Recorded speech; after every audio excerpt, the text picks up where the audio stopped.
Lalu gimana nih arah dari pergerakan Bitcoin ke depannya?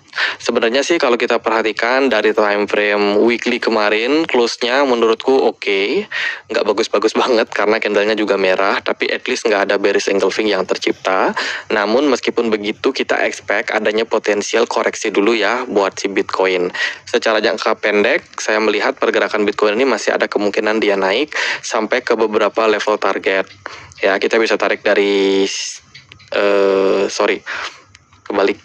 Kita bisa tarik dari atas sini ke bawah sini, dan kita melihat beberapa level area resistance yang akan berpotensi gitu. Yang pertama itu di kisaran level 118 ribuan, yang kedua di 120 ribuan, dan yang ketiga itu di 122 ribuan. Teman-teman, di kondisi seperti ini tentu saja kita expect ada kenaikan harga dulu pada Bitcoin. Hari ini kan Bitcoin di 115 ribu.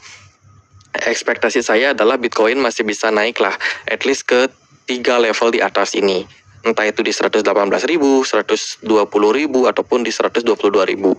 Sebelum akhirnya kalau dia udah dapat rejection, baru kita akan melihat adanya potensial koreksi lebih lanjut pada Bitcoin. Kayak gitu. Jadi kenaikan yang terjadi pada Bitcoin ini, saya pribadi nggak expect dia akan naik tinggi. Melainkan ini adalah momentum buat teman-teman yang pengen buat exit dulu sementara. Sementara nanti kalau udah selesai koreksinya, kita ambil harga yang sudah diskon. Gitu. Saya rasa itu sih planning saya sharing ke teman-teman di sini. Moga-moga bisa berdampak. Ini bukan ajakan ya. Teman-teman kalau misalnya punya conviction yang bagus sama Bitcoin, teman-teman mau hold Bitcoin kalian, silakan di hold aja, nggak ada masalah, teman-teman. Di sini aku cuma berbagi aja apa yang akan aku lakukan. Jadi ketika Bitcoinnya naik nanti, let's say dah di 118 ribu, 120 ribu, aku akan mulai cicil buat jual gitu Bitcoinnya. Dengan ekspektasi adalah ketika nanti harganya mulai turun, kita akan cicil lagi, maybe di 102 ribu atau di 105 ribu gitu ya. Kita akan beli lagi Bitcoin. Kalau kita ukur sih penurunannya sebenarnya nggak terlalu signifikan. Kalau dari harganya saat ini, ya paling turunnya itu sekitar 11%, 10% gitu. Jadi nggak akan terlalu signifikan banget lah, teman-teman. Kecuali kalau nanti dampnya itu lumayan parah, ya berarti panik.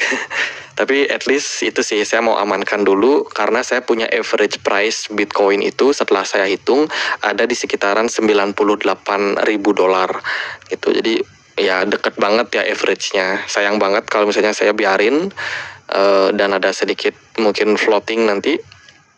Jadi daripada cari risiko, mending ambil dulu sebagian profit.